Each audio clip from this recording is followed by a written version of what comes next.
Hello, AP Litters. More read along time. I hope that you've been doing well since the last one I did. Gonna jump into chapter 3, Lost in the Museum. Yeah, it's quite good. I hope you've enjoyed it so far and you've got some good questions and observations that you've made. Yeah, I'm just gonna get started. Chapter 3, Lost in the Museum. Before I start,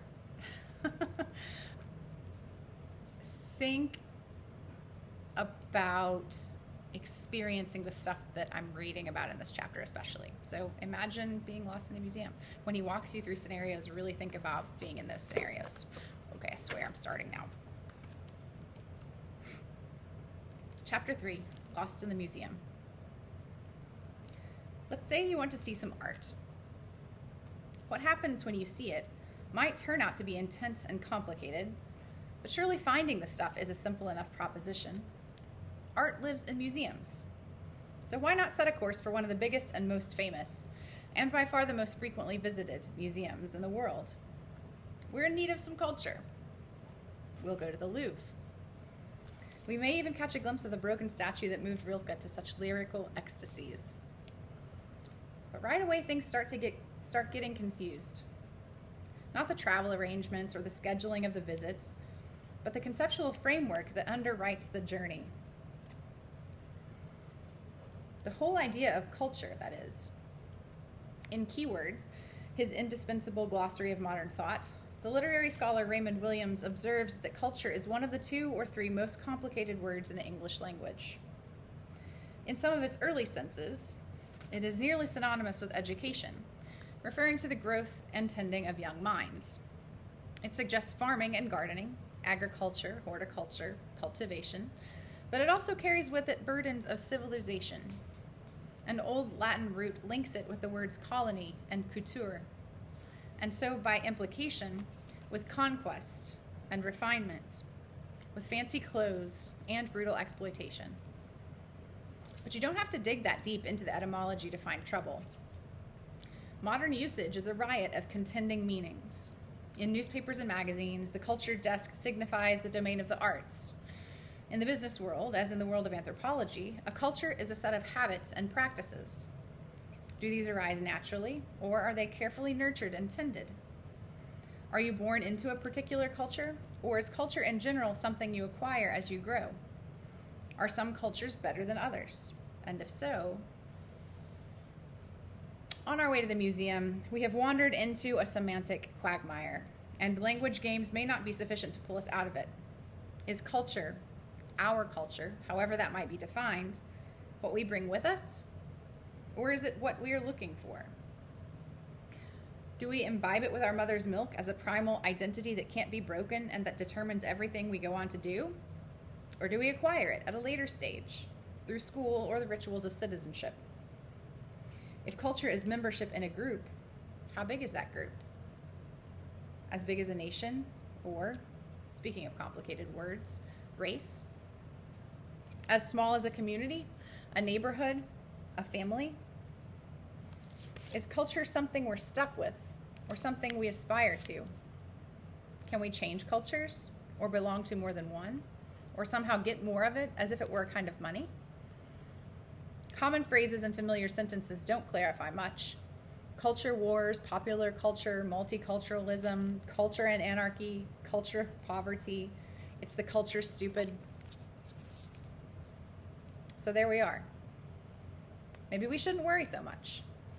Maybe for now we can pretend that culture is nothing more than the transparent atmospheric medium, the water or the oxygen, in which our experience, in this case our experience of art, takes place.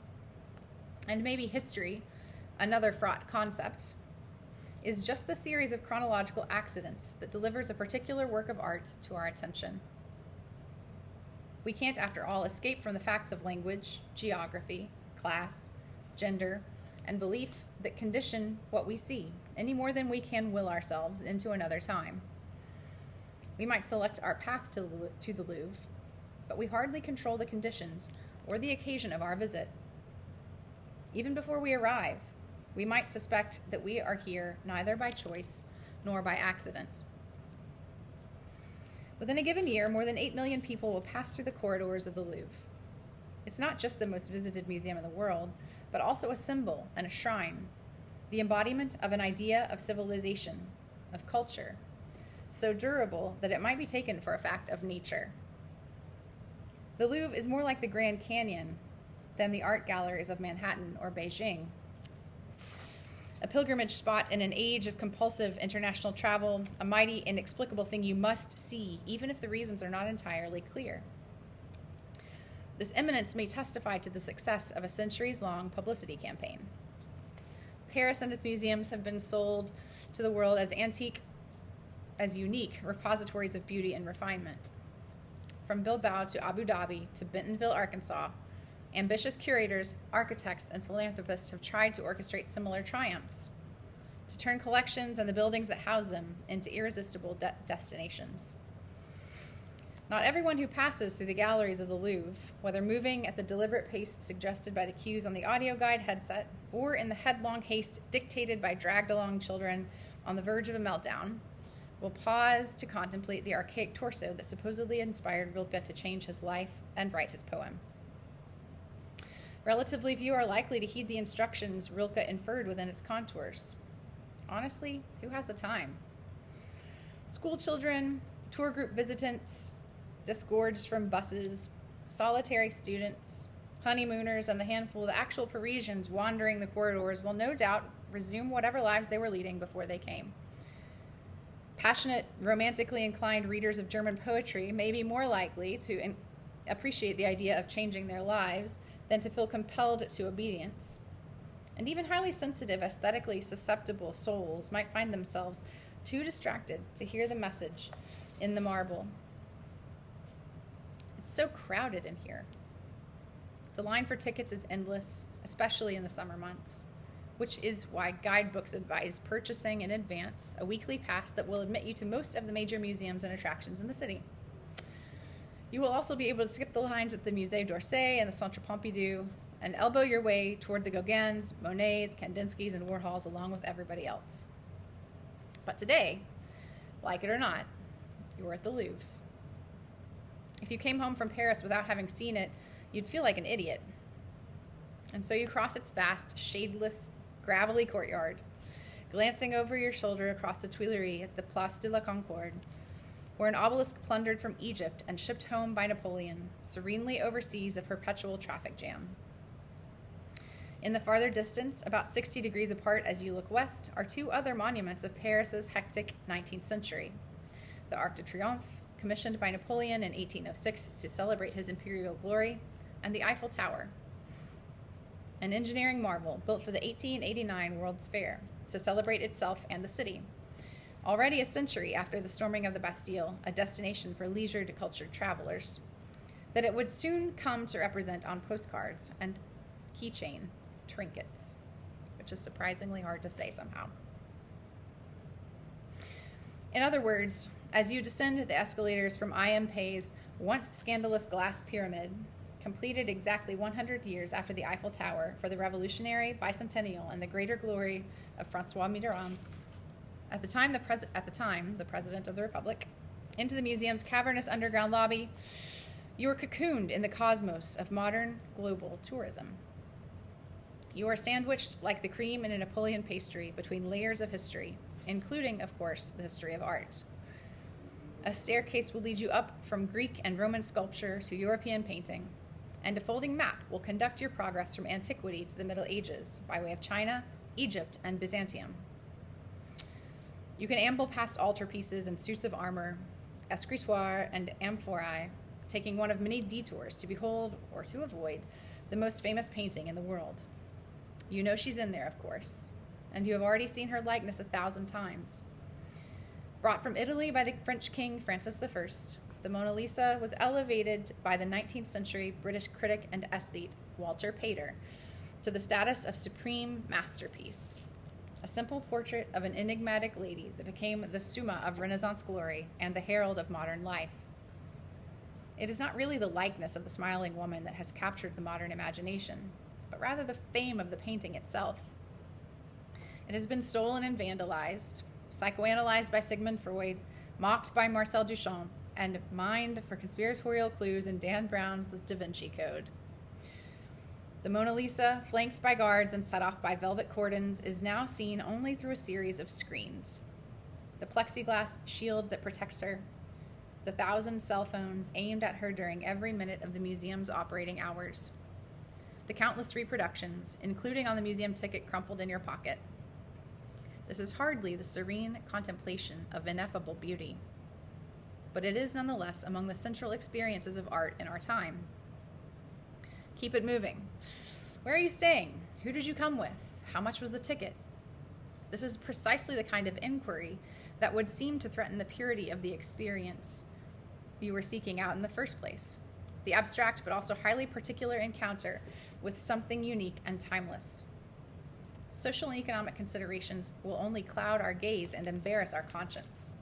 Still, we must admit that neither we nor the beautiful objects of our contemplation arrived here by accident or by natural processes.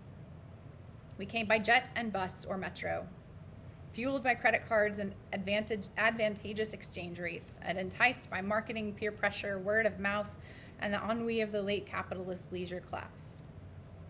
Anything but innocent, we contrived to stand in the presence of serenely guilty things.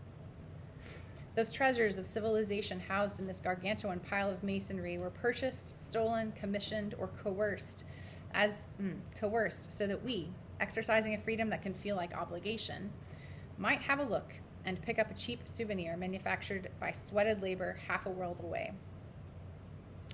Beneath the steady tread of tourist feet, you can hear a faint echo of primordial violence, exploitation, appropriation, objectification.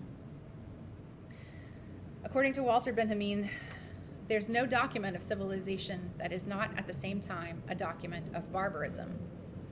And while this might sound melodramatic, we can't deny that the artifacts we cherish and conserve, the things we dignify with the name of art, come to us bearing the telltale traces of money and power, scarred by domination. This doesn't necessarily mean that art is a ruse or a conspiracy, a trick played by unseen forces or scheming rulers on the rest of us, who are gullible enough to believe our eyes or cynical enough to suppress the stirrings of guilt or outrage. There's a school of critical interpretation that specializes in the unveiling of hidden agendas that are never really hidden at all, and prosecuting the already self-evidently culpable cultural authorities. The art world, you may be shocked to learn, is underwritten by bankers and industrialists. The Hollywood studios are hotbeds of corporate greed. The masterpieces of Renaissance painting and sculpture were enabled by the patronage of corrupt popes and ruthless princes. The European novel arose as the looking glass and plaything of a vain and entitled bourgeoisie in an age of brutal colonial adventurism. The ancient marvels stuffed into Western museums from Berlin to Los Angeles were snatched from poor or militarily unlucky countries by imperial raiding parties, and the treasures themselves were more often than not artifacts of despotism and superstition. The objectification of women, the glorification of illegitimate power, the dehumanization of the other, it all hangs seductively and poisonously before our eyes. If we adjust our perspective or correct our naive vision with properly skeptical lenses, we will see that what we have taken for beauty is really the after image of cruelty, inequality, intolerance, sexism, and greed. This is the longest, most dogmatic route to the museum, but here we are. The walls of the Louvre fall under the expansive and at the moment relatively benign purview of the French state, which maintains the facility partly as a reminder of the barbarous, civilizing beast it used to be. This building, which stretches for blocks between the banks of the Seine and the arcades of the Rue de Rivoli, came into being as a fortress built by an absolute monarch and grew into the administrative home of an aggressive and tyrannical old regime. Even then, during the reign of Louis XIV, Roman numerals, it was a place devoted partly to the exhibition of beautiful objects, a showcase for the cosmopolitanism and cultivation of the monarch and his court. It was also a home for several of the academies that formalized his government's commitment to art, science, and the production of knowledge. The era of the Sun King, who ruled France from 1638 to 1715, was also l'âge classique, a high pinnacle of French accomplishment in music, architecture, philosophy, and literature.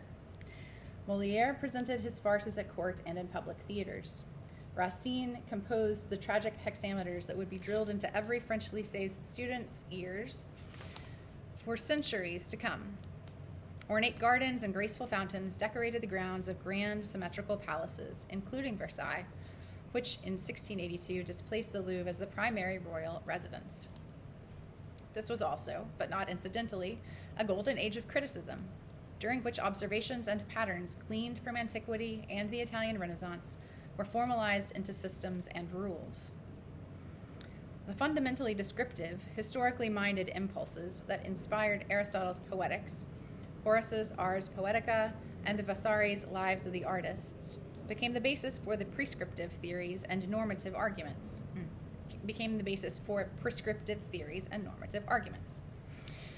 Ideas like the unity of time, space, and action, which Aristotle had inferred from the plays of his own time, were recast by critics like Boileau and La Rochefoucauld into laws of proper dramatic composition.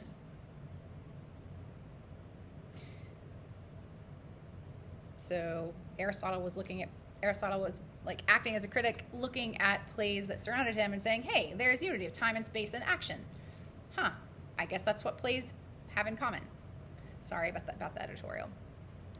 What was interesting in this period in France and also in England, sort of, they say not via France, but maybe via France. What's interesting about this is that these critics during this time period ended up in sort of internalizing those proscriptive, it's like descriptive characteristics that Aristotle saw and included in the Poetics, and made them prescriptive for writers of that time period. So they would use them as a means by which to judge the goodness and rightness of texts. So there aren't many plays that we see today, or films that follow the classical unities of time, place, and action, just so in case you're wondering. Okay, done with the editorial. In the visual arts, classical ideals of harmony and balance derived from Greek, Roman, and Italian models were tethered to the insights of contemporary science, philosophy, and mathematics. The shape of a successful building or the composition of a good painting was understood to be not only pleasing or practical, but also fundamentally truthful, conceived and executed in harmonious concord with the laws of the universe. 17th century France was hardly unique in embracing the idea of the artistic products of its particular culture. Forged out of the post-Reformation Catholicism, political absolutism, ancient Gallic custom, and proto-modern scientific method, were erected on foundations of universal and objective truth. Many, perhaps most, societies mistake their local variations on human practice for its deep and permanent essence. The way we do things is, as far as we can tell, the way things are supposed to be done. And in the annals of early modern European imperial arrogance, France had serious competition. Italy and Spain got there first. England made a more enduring case for its supremacy, and the German-speaking lands' tardy entrance in the game of universal culture played it in the late 18th and early 19th centuries with unmatched ferocity and refinement. But let's not wander from the designated path just yet. We can talk about Beethoven and Goethe and Hegel, or Dante and Velázquez and Milton some other time. For now, while we're here, we can entertain the pleasant conceit that Paris is the center of the universe, that France is a universal nation, and that the Louvre is a clearinghouse of distant and bygone civilizations, and therefore the architectural and curatorial avatar of civilization as such. The museum has achieved this status partly by outlasting the social and political order that oversaw its birth. The revolutionaries who toppled the monarchy in 1789 zealously and violently tried to erase all vestiges of the old regime. They renamed the months of the year, started the calendar at 0, and sent thousands of suspected royalists into exile or to the guillotine. But attempts to kill the cultural legacy of the Bourbon kings proved short-lived and ineffectual. Rather than raze the Louvre and burn its contents, the leaders of the new republic, opened its doors and declared what was inside to be the property of the people. It became a democratic place, which is more or less what it has remained throughout the many changes of regime: imperial, restored royalist, republican, collaborationist, Gaullist, and so on, up until the Eurozone present that ensued. To some degree, whether we recognize it or not, we, that is, the motley 21st century throngs traipsing through the Louvre, our headsets offering guidance in Korean, German, English, and Spanish, are the legatees of a brief, highly local phenomenon, the accidental heirs of an agitated flurry of activity that occupied a few hundred years on a cramped and rocky landmass perched between the North Atlantic and the Mediterranean. The terms of the inheritance are both generous and demanding, their enforcement as benign as it once was brutal. This art and thought that surrounds and supports it belongs to all of us, but it also insists on making us in its image, requiring that we acknowledge the power of its ideals and submit to its lessons. The last sentence is really important. This art and the thought that surrounds and supports it belongs to all of us, somehow. But it also insists on making us in its image, requiring that we acknowledge the power of its ideals and submit to its lessons. We do and we don't. We are in pursuit of an experience at once solitary and social, particular and universal, contemporary and tied to the past. Its value is at once self-evident. This is the Louvre. This is Paris. How can you not want to see it? And mysterious, even alien. What does this sprawling warehouse with its ancient, painstakingly organized contents mean to us? The fact that the institution is now open to everyone in many ways makes its essential contradictions more acute, makes it indeed something of a monument to the paradoxical status of art in the modern, flattened out, notionally egalitarian world. We enter without distinction from every continent and walk of life, surrendering our individuality to the leveling anonymity of the mass. But distinction, the aristocracy of artistic accomplishment, or at the very least, the accidental grace of lasting, is precisely what these paintings and sculptures promise. They are unique, important, designated by time and tradition as masterpieces. What are we meant to do with them? What do we see when we look? It is sometimes supposed that the present generation has lost the ability to appreciate such works, an odd but surprisingly powerful idea, since in purely quantitative terms, the world's great art is more thoroughly appreciated now than ever before. More people see it and study it, whether firsthand or by means of mechanical and digital reproduction.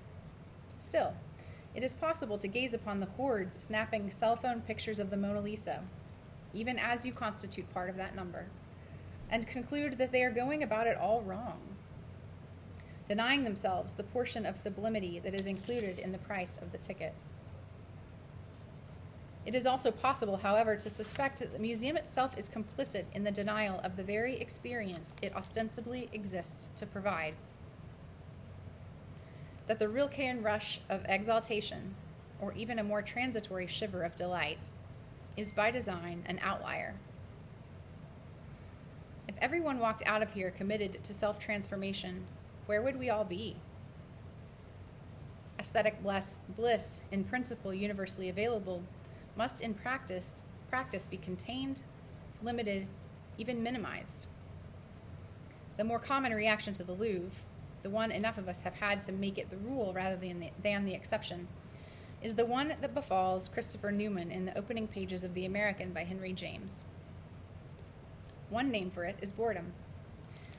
We meet Newman on a brilliant day in May in the year 1868 as he rests on a settee staring at Murillo's beautiful, moon-born Madonna in profound enjoyment of his posture. The painting, a representation of the Immaculate Conception, is a curious example of Spanish Baroque Catholic iconography, in which the Virgin perches on a lunar orb about the size of a yoga ball, floating placidly in space as naked cherubim flutter and stare.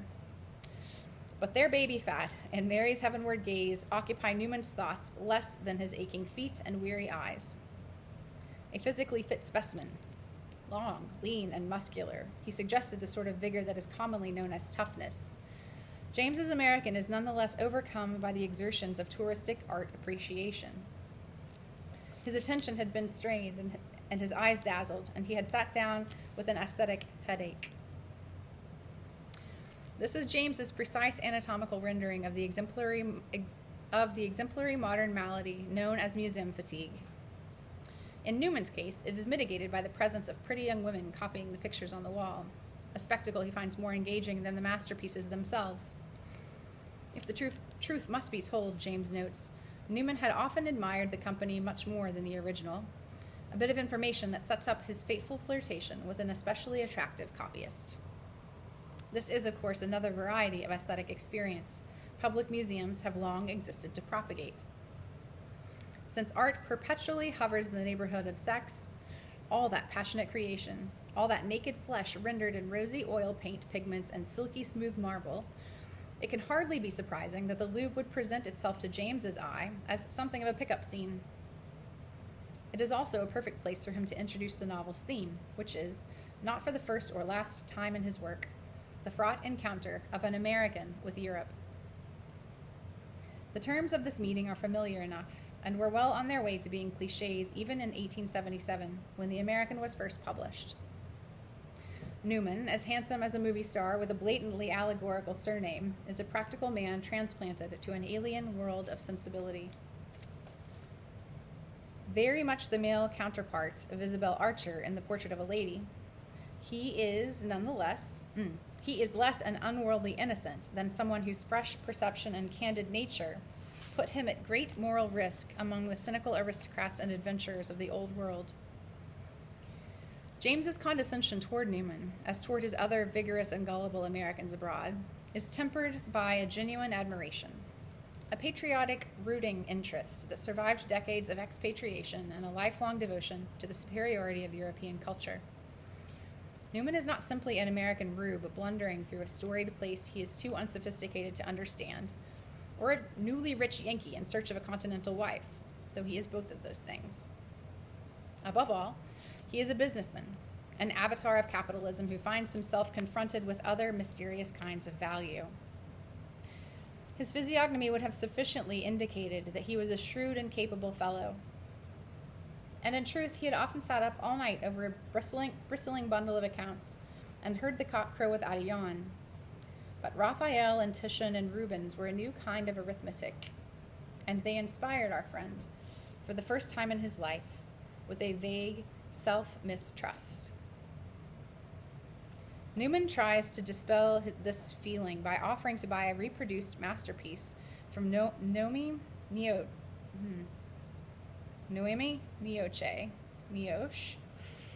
I don't know how to pronounce that name, I realize, as I'm trying to read it out loud, whose patron he will later become. But let's leave them to their business and dwell for a moment more on the curious sentiment that haunts the salon carré where our American is lounging. His vague self-mistrust when confronted by the work of the Renaissance masters is not that far from the psychic upheaval Rilke would intuit a generation later from the broken torso under the same roof. Newman's way of thinking has been challenged, his self-perception altered, albeit in alienated rather than ecstatic fashion. Here is a man used to dealing in quantities who finds himself exposed to qualities that resist enumeration. These paintings just don't add up. But rather than dismiss them or deny their value, he casts doubt on himself. We can only admire his honesty, and, if we are honest with ourselves, confess that we have been here too, standing before something, the importance of which we can acknowledge, without feeling what we are supposed to feel. I just don't get it. What's wrong with me? In Newman's case, as it plays out, the answer might be that he was wrong to have left the manageable world of account books in the first place. His bemusement at the Louvre is the first sign that he is playing on hostile foreign turf, and that the rationality and self-confidence that made him a winner back home, where he is a prosperous industrialist involved in the manufacture of never specified commodities, will not help him out here. For the rest of us, the implications are perhaps more pedestrian and certainly more diffuse, but nonetheless consequential. Like Newman, we are out of place, estranged from surroundings that by now belong to everyone and no one. And we might recognize and resent the element of coercion that pushes us through the teeming corridors. A museum like the Louvre is the ultimate example of an argument from authority. Its institutional power of judgment, exercised invisibly over a long period of time, shaping collective taste the way wind carves the faces of mountains, is far greater than our own tiny, hesitant gestures of liking and disliking. We are here because we are supposed to be here, and our reactions matter less than our submission. There's that word again. When confronted by the fleshy allegories of Titian or Rubens, or the grand cinematic history paintings of David, or the mute strangeness of rough stones dug from the oblivion of ancient tombs, our own opinions are less than trivial. They barely even register. The work of evaluation has been done in advance. Our job is to accept and to doubt ourselves if, like Newman, we can't. Or alternatively, we can mount an argument against authority and refuse to grant to what we see or read or listen to the approbation that it claims as an eternal birthright. Our rebellion can take a sulky, passive, diffident form as we doze over Tolstoy, daydream at the opera, smile politely when a friend plays Charlie Parker or Bob Dylan records, or hurry through the exhibition halls to reach the snack bar and the gift shop. If we choose, we can be more defiant and obnoxious in our dissent, attacking established masterpieces as overrated and assailing the corrupt, conspiratorial thinking behind the consensus. Confronted with the pantheon, the canon, the curriculum of classics and greats, we can stifle a yawn, thumb our noses, and ask, says who? It is an interesting question, actually, and one that has received its share of intellectual attention in recent years, especially in American higher education. In the 1990s, a skirmish broke out, an episode in an apparently endless ideological identity crisis known collectively as the Culture Wars, about what books should be taught to college students. As is usually the case with this kind of argument, a great deal of nuance was sacrificed, especially when the supposed battles between dead white men and the forces of feminism, multiculturalism, and other newfangled movements were reported in the news media. The debate often took the form of an especially loud dialogue of the deaf. On one side were those who saw determinations of cultural value, the supremacy of Shakespeare or Beethoven, the centrality of traditions of thought and creative endeavor stretching from Mediterranean antiquity to Euro-American modernity, as both self-evident and in constant need of defending. Against them were those who argued that such hierarchies were always, at bottom, political, rooted in the exclusion of other traditions and points of view and serving the interests of those in power. The writers and artists whom generations of young people had been taught to revere in school were revealed, wittingly or not, to be the tools of patriarchy, Western hegemony, capitalist domination, and other bad things. The case for their innocence, for their non-political virtues, seemed at best naive, at worst complicit with racism, sexism, and snobbery. No one was seriously proposing that trusty staples of the syllabus be thrown away, but rather that they be supplemented so that the humanities could live up to the pluralism implicit in their name and reflect a social reality that was ever more diverse. It was never a matter of choosing between Shakespeare or Toni Morrison, even if some commentators, for their own dubious reasons, chose to frame it that way, but rather of making room for both. Whether this project was laudable, naive, or covertly totalitarian, as some of the more hysterical right-wingers warned before dropping the matter entirely and declaring war on evolutionary biology and environmental science, it was not altogether new. Both sides made the mistake of supposing that the canon was an age-old, immutable register of worldly wisdom rather than a perpetually renegotiated, frequently improvised list, a barometer of fluctuating tastes, ramified prejudices, and unexamined habits.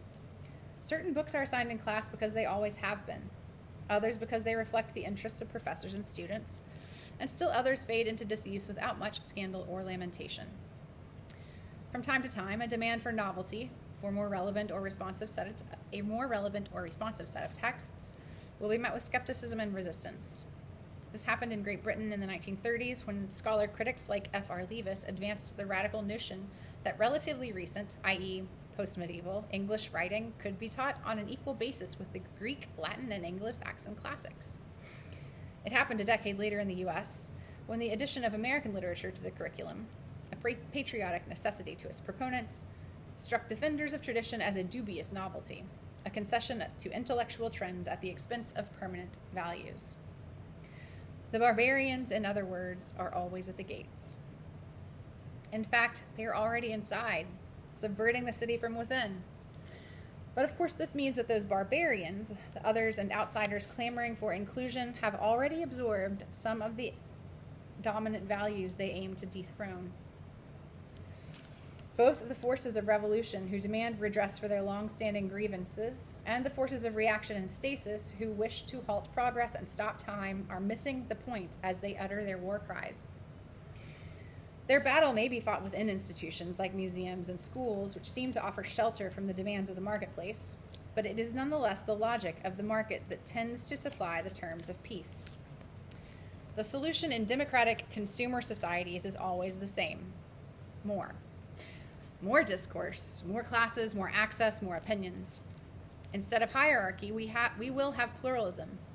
Instead of picking our way along the narrow path of or, we will frolic in the broad meadows of and. Why should anyone have to choose between classics and moderns, between high and low, between dead white males and hyphenated rainbow people? We can have it all.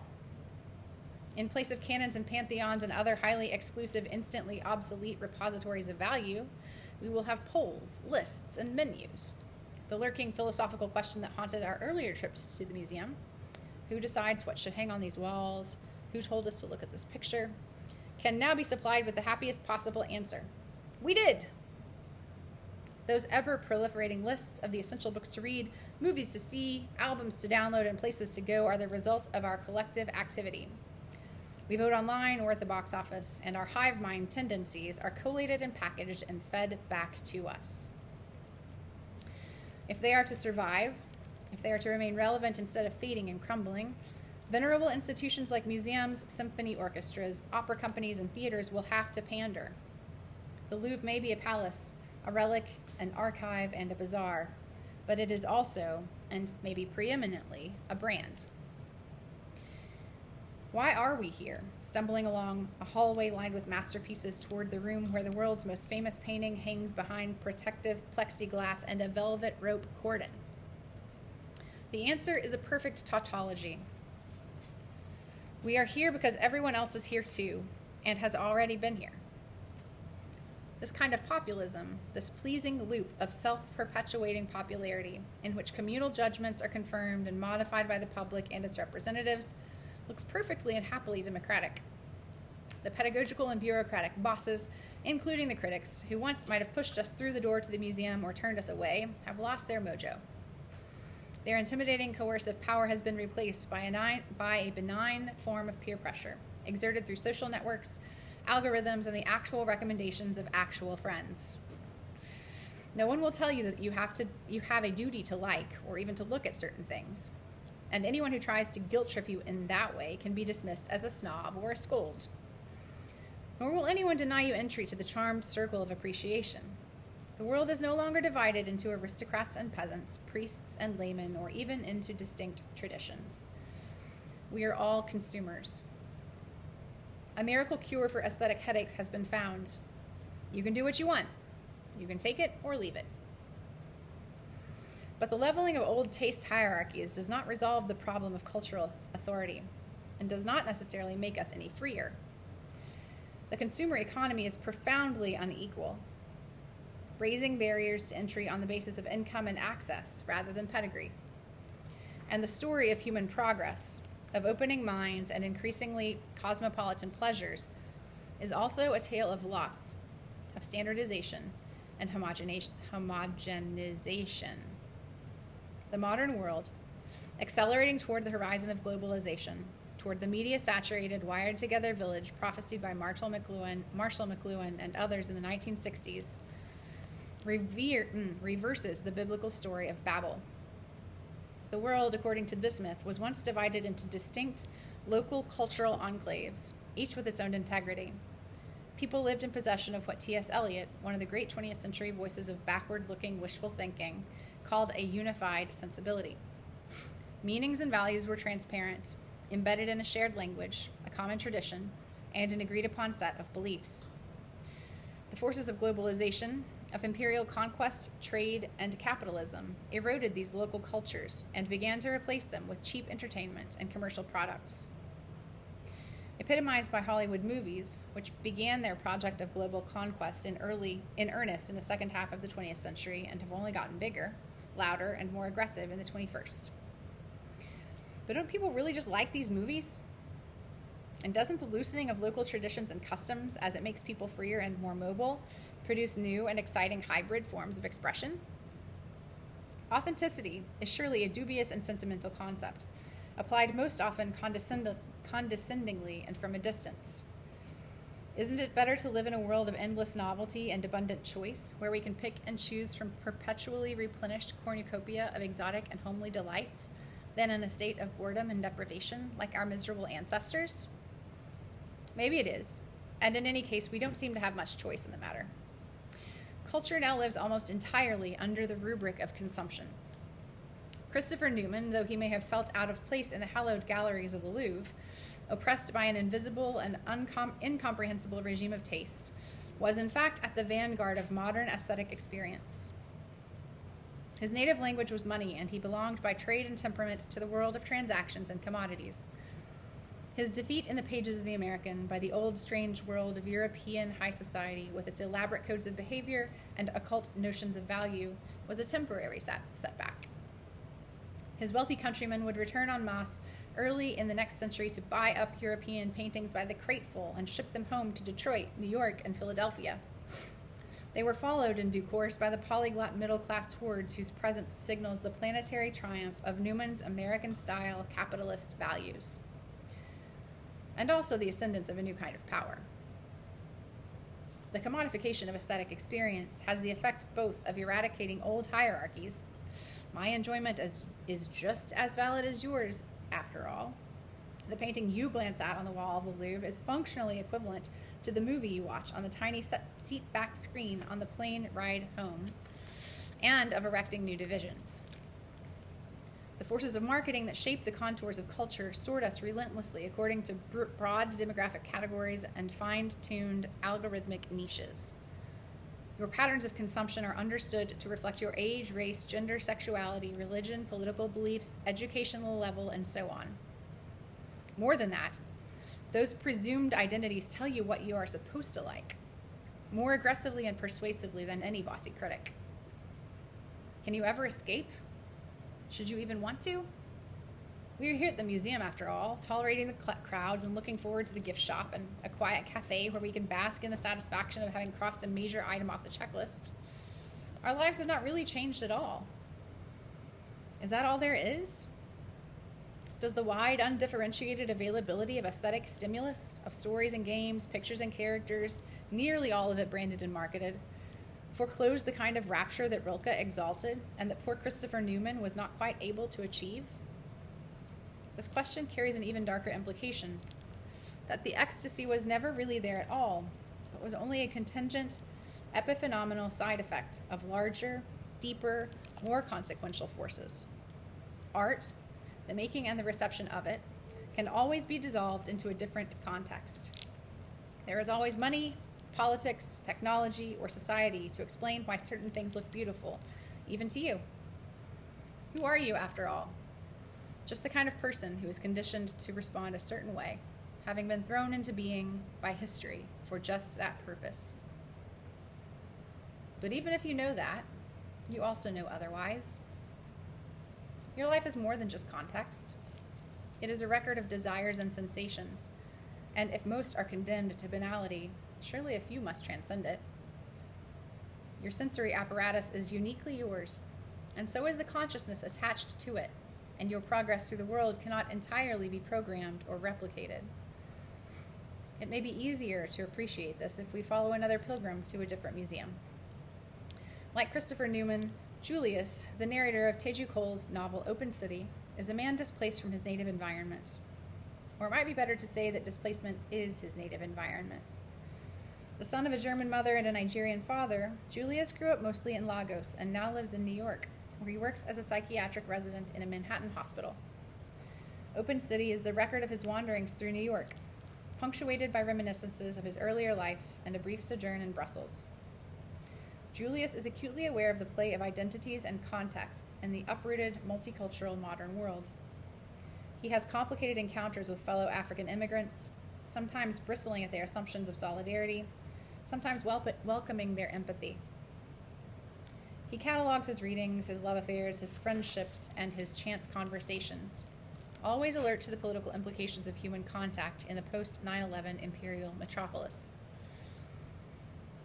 Julius is what Baudelaire might have called a flaneur, a footloose, casual pilgrim in constant motion, stopping to loiter over an interesting sight, peering in windows and discreetly eavesdropping on conversations, contained in his own solitude and yet eagerly attentive to his human and physical surroundings.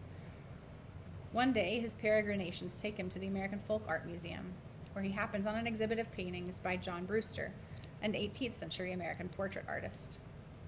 Julius, an erudite cultural omnivore, and in that respect, as well as others very similar to his creator, sketches a bit of biographical and historical context for Brewster, who was, like most of his subjects, profoundly deaf. After sharing some interesting ideas about how deafness and blindness are represented in art and culture, and about the silence that hovers in certain paintings, Julius loses himself in contemplation of a picture of a young girl called One Shoe Off. Loses and also finds himself, not as a citizen of any demographic group or nation or time, but as an instrument of pure perception.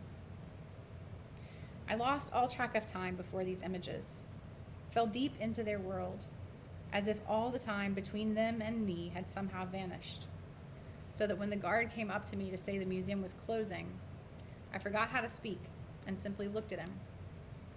When I eventually walked down the stairs and out of the museum, it was with the feeling of someone who had returned to the earth from a great distance. That's what we're looking for.